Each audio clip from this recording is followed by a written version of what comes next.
Good morning বন্ধুরা, তোমাদেরকে good morning বলছি ঠিকই, কিন্তু এখন ঘড়ির কাঁটায় বাজে 3টা 10। তার মানে তো সকালও না ভোরও না, রাত্রেই বলা যায়, তাই না? আর আমাদের ট্রেন আছে 4:30টায়, আর ঘুম তো ভাঙছিলই না। কত কষ্ট করে ঘুম থেকে উঠে এই দেখো এরকম রেডি হয়েছি তাড়াতাড়ি করে। তোমাদের দাদাভাই তো খুব তাড়া দিচ্ছিলো, বলছে চলো চলো, আবার টোটো যদি না পাই যেতে অনেকটাই সময় লাগবে। তো টোটো পেয়ে গেছিলাম।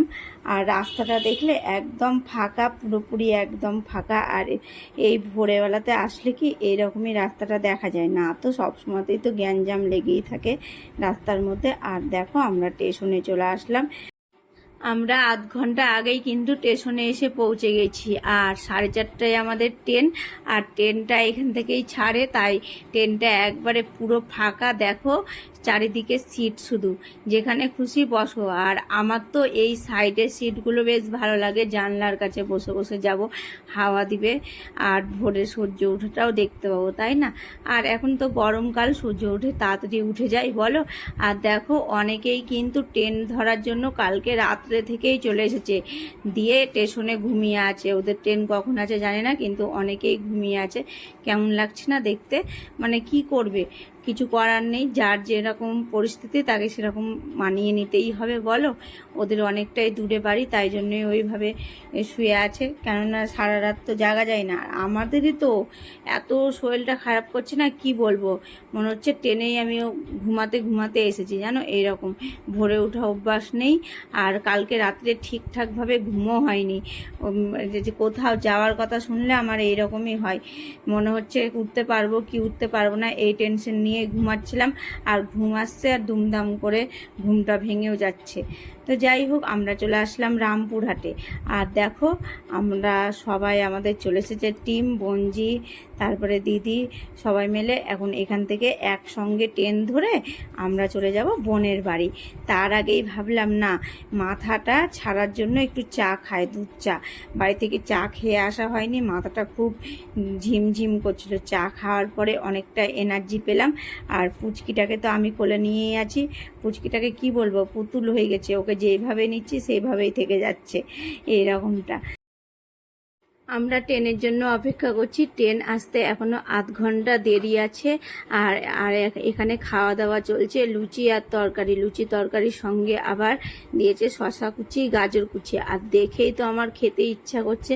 তরকারির কালারটা খুব সুন্দর হয়েছে, কিন্তু খেলাম না, জানো, কালকে এমনিতেই সারা রাত ঘুম হয়নি। আবার যদি সকাল সকাল এই সব খাবার খাই তাহলে তো আমার হয়েছে গ্যাস অম্বল। আর ঠান্ডা জল কিনে এখন ঠান্ডা জলটাকে খেয়ে শান্তি শান্তি করলাম। আর দেখো ট্রেন চলে আসলো, আর ট্রেনে উঠতে লেগে চোখ গেল কপালে, কেননা এত ভিড় ট্রেনে, কি বলবো, বসার জায়গা পাইনি। অনেকক্ষণ পরে পেয়েছিলাম, যেহেতু এগুলো লোকাল ট্রেন, একটার পর একটা নেমে যাই, তাই দেখো আমরা বসে গেলাম। আর বসে বসে ট্রেনে তো টাইম পাস করতে হবে। আর ওরা নিল ঘুগনি, ওরা কত কিছু খাচ্ছিল, আর আমি ভয়টায় কিছুই খাচ্ছিলাম না, ওদের ওখান থেকে 2-1 চামচ খেলাম।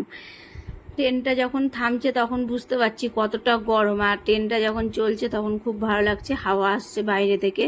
আর মনে হয় আজকে প্রচণ্ড গরম পড়েছে, জানো।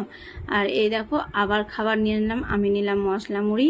মশলা মুড়ির সঙ্গে নারকেল দেয় ট্রেনের মধ্যে, ভালোই লাগে না খেতে, কিন্তু মুড়িটা খেলাম, নারকেলটা খাইনি।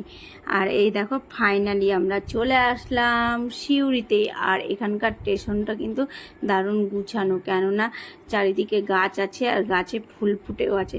খুব ভালো লাগলো, জানো, এই স্টেশনে এসে দেখতে। চারিদিকটা ঘুরে ঘুরে দেখলাম, আর তোমাদেরকেও দেখে নিলাম। আর এখন টোটো ধরে ওদের বাড়ি যাব। এখন কটা বাজবে ঘড়ি কাটায়? 10টা মতো বাজবে। ওদের বাড়ি যেতে যেতে 10:30টার মধ্যে ওদের বাড়ি পৌঁছে যাব। আর এই দেখো পুচকিটাকে বিরক্ত লাগছে গরমের মধ্যে, কিন্তু কি আর করবে, এই গরমের মধ্যে যখন ঘুরতে এসেছে তখন কিছু করার নেই, গরম লাগলেও ঘুরতে হবে। আর আমার এত হাই উঠছে, কি বলবো। আর চলে আসলাম ফাইনালি আমার বোনের বাড়িতে। আর আমাদের যার কিন্তু হ্যাপি বার্থডে, সে কিন্তু এখন ঘুমাচ্ছে। কালকে বলে সারা রাত ঘুমাতে পারেনি, আর এখন দেখো ঘুমাচ্ছে ও। এখন যাব, ফ্রেশ হয়ে যাব, আর চোখে মুখে ঠান্ডা জল মারবো, এইরকম মনে হচ্ছে, যেন এত গরম লাগছে। আর তোমাদের সঙ্গে সকালটা শেয়ার করা হয়নি, ঘুগনি মুড়ি এইসব খাওয়া হয়েছে। তারপরে ফাইনালি দুপুরের খাবার চলে এসেছে, এই তো। ঘুরতে আসলে এটাই মজা, তাই না? সব কিছু মুখের কাছে চলে আসে। কি কি দুপুরে খাবার করেছে তোমরা তো দেখলেই, তোমাদেরকে দেখিয়ে দিলাম সবটাই।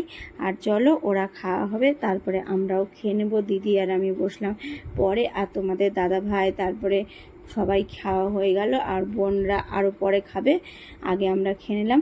আর এই দেখো পুচকিটাকে দেখছো, এদের এর হ্যাপি বার্থডে আছে, বার্থডে গার্ল, ওর আজকে হ্যাপি বার্থডে। আর ও কী করছে, আজকে না সরি কালকে হ্যাপি বার্থডে। আর এই দেখো বাসন ওর মা রেখেছে ওই সাইডে, আর ও সব নিয়ে আসছে একটা একটা করে, কাজ এগিয়ে দিচ্ছে, ওর মার কত হেল্প করছে দেখো।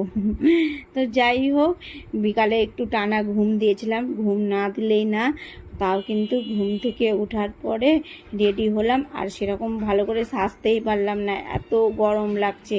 এই কুর্তিটাই পরে নিলাম। সবাই তো বলছে যাবই না ঘুরতে, ভাল লাগছে না গরমের মধ্যে, তাও আবার ভাবলাম বাড়ির মধ্যে কি করব, তাই ঘুরতে বেরিয়ে গেলাম। আর আজকে রেডি হতেই পারিনি, এত গরম পড়েছে, জানি না আমাদের ওখানকার থেকেও মনে হচ্ছে এখানে বেশি গরম আসার পরে। আর দেখো বার্থডে গার্লকে কি করছে, চোখ মুখকে ও তো কথাই বলছে না, শুধু চোখ মুখের ডিজাইন করছে, দেখো কেমন করছে। আর ওর দেখতে পাচ্ছ এত ঘাম হয়েছে, মাথা টাথা সব ঘেমে গেছে। এই গরমের মধ্যে ঘুরতে এসেছি না, একটুও এনার্জি লাগছে না, জানো এত গরম পড়েছে। গরমের সবাই চলে এসেছে, মা বাবা দাদু ঠাম্মা কাকিমা সবাইকে নিয়ে চলে এসেছে, এত গরম পড়েছে এদের এখানে কি বলবো। আর ঘুরতে ঘুরতেই বেশি দূরে যায়ও নি, তার মধ্যে কে বলছে ফুচকা খাবো, তা আগে ফুচকা খাওয়া হলো, তারপরে চলে আসলাম। এটা হচ্ছে রক্ষাকালী মন্দির, এই মায়ের মন্দিরটা খুব জাগ্রত মন্দির, ওরাই বললো। আর ঢুকে গেলাম আমরা ওর ভিতরে। এটার পুজো হয় প্রতি বছর অঘ্রাণ মাসে, মানে বার্ষিক হয় এই মন্দিরের, আর প্রচণ্ড বলে ভিড়ও হয়। এই মা খুব জাগ্রত, কিন্তু আমার আসা হয়নি অঘ্রাণ মাসে, এই সময়ে দেখে নিলাম। আর এই দেখো চলে আসলাম আবার রাধা গোবিন্দ মন্দির, ওদের ওখানে কিন্তু মন্দিরগুলো খুব সুন্দর সুন্দর আছে। আর রাধা গোবিন্দ মন্দিরে জানো দুটো ময়ূর ছিল, তো ময়ূর দুটো আমরা দেখতে পেলাম না, কেননা এই রিসেন্ট বলে নিয়ে গেছে ময়ূর দুটোকে, ময়ূর দেখার জন্যই আসলাম এই মন্দিরটা, কিন্তু ময়ূর দুটোই নেই। তো চলো কালকে আবার তোমাদের